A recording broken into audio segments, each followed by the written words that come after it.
Hey, fellow Kotanas, and welcome back to the channel. I'm Cropivian. Today is my review of WWE Clash in Paris 2025. This was a very decent show. That's the best way I can describe it. It had some really good matches on there. In total, in my count, two really stood out. An electric crowd. An electric crowd.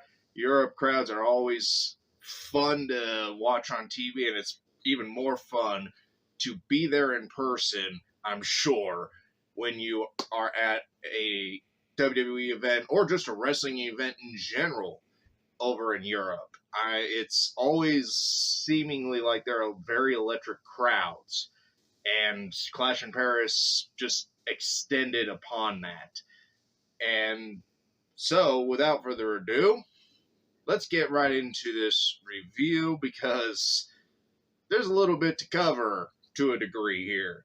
So first and foremost, I'm going to get started off with the WWE Tag Team Championship match between the Wyatt Six and the Street Profits. This match was a decent match at best. Wasn't the greatest match. Obviously, you had Uncle Howdy and everybody kind of help keep the tag team championships with the Wyatt Six, but it was a very decent match at best. Not a whole lot to write home about, not a lot to really remember the match by, except for the fact that it was on a pretty memorable card on a pretty memorable night. About the only real highlights for this match really were just the fact that Uncle Howdy delivered to Sister Abigail, of course, and Montez Ford doing his typical high flying over the ring post onto the outside to Eric Rowan and Dexter Lumis. Again, not a whole lot to talk about with this matchup. It was a pretty straightforward match, but it did what it needed to do. It kept the Wyatt Six and the Street Profits in the fans' view and kept building on both tag teams, who are both very, very good. And Montez Ford continues to show that one day he's going to be something real special in the singles division. Next match I want to talk about is the Women's Intercontinental Championship match between Nikki Bella and Becky Lynch. The Women's Intercontinental, still Becky Lynch, of course. This one was probably the most folliest of matches of the night. It definitely wasn't clean all the way through.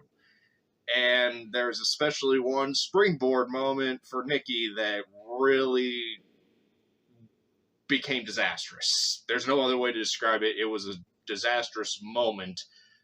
And ultimately, this one was the weakest on the card, but it kind of sucks too at the same time to say that because these two, Nikki Bella and Becky Lynch, are two of the best in the ring, even today, especially today.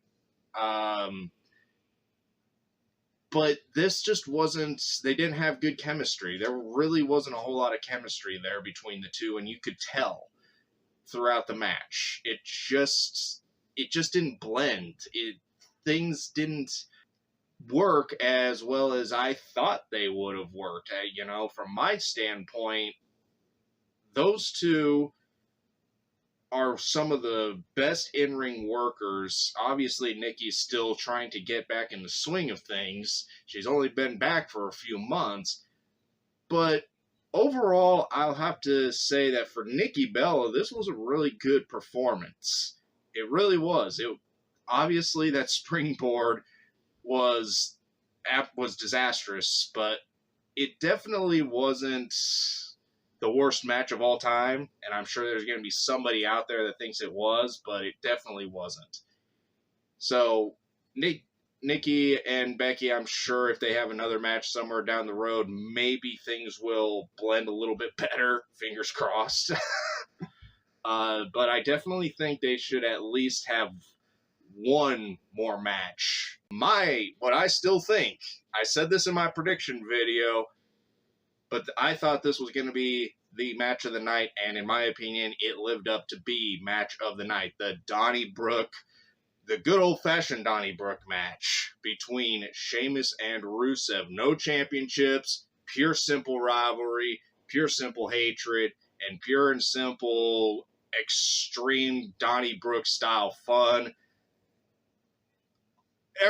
Everything about this match was memorable. Everything.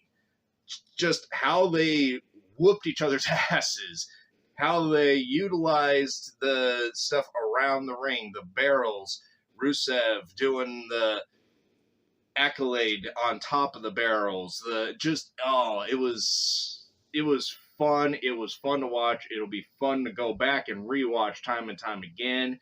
And to me, definitely was the match of the night. It stole the absolute show. It was what I thought it was going to be, and a little bit more.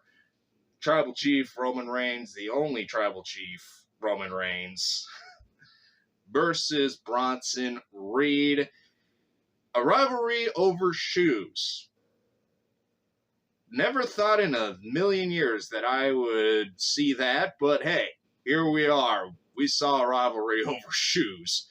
But it was actually good enough to get them to this Clash in Paris match, which inevitably would be the match that, for now, is Roman's last match until he returns from the Street Fighter movie that he will be shooting.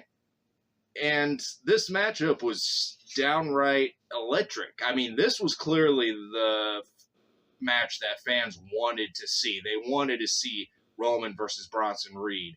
They wanted to see this match at this event. This was it. I mean, plus the aura that you got with Roman, every time, it just blows the roof off the buildings. Every time he comes out, every time that music comes up, people just explode. And it's so great to see now that he's finally being appreciated for all those stuff he's been through and all the work he's put in, and just a great talent and a great overall storyteller, both in the ring and soon to be in the movies, I'm sure. But nonetheless, this matchup, I had some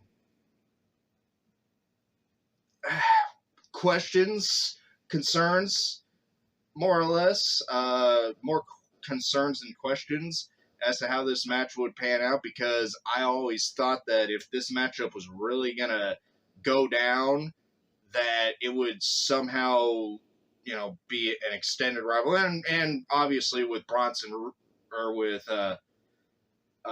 Breakker coming out there and helping Bronson Reed take Roman out, kayfabe-wise, story-wise, obviously it's going to, more than likely, Braun Breakker and Roman Reigns at WrestleMania. More than likely. That's what I would think. But if that really where they're taking this, it's the right way to go. It's the correct way to go. On the other hand, Roman Reigns versus Bronson Reed is far from over. Those two have a few more stories to tell, and probably at least one or two championship matches to go between each other. There's no way that at some point they don't meet for either the World Heavyweight Championship or the WWE Championship. No way they don't, because Bronson Reed is going to reach that level. It may be after the Vision is done and over with. It may be while the Vision is still going. But nonetheless, it's going to come to that point. And this match is a good point where people can look back at this match at Clash in Paris and go, this is the match that all their other matches are going to get compared to. It was incredible. Just a great match all around. And finally, we got the Fatal 4-Way for the WWE World Heavyweight Championship match between Seth freaking Rollins, the WWE World Heavyweight Champion, CM Punk, main event Jey Uso, and L.A. Knight. Yeah! This was a solid main event. It hit on all points. It was great to see the three team up and beat Rollins for a little bit.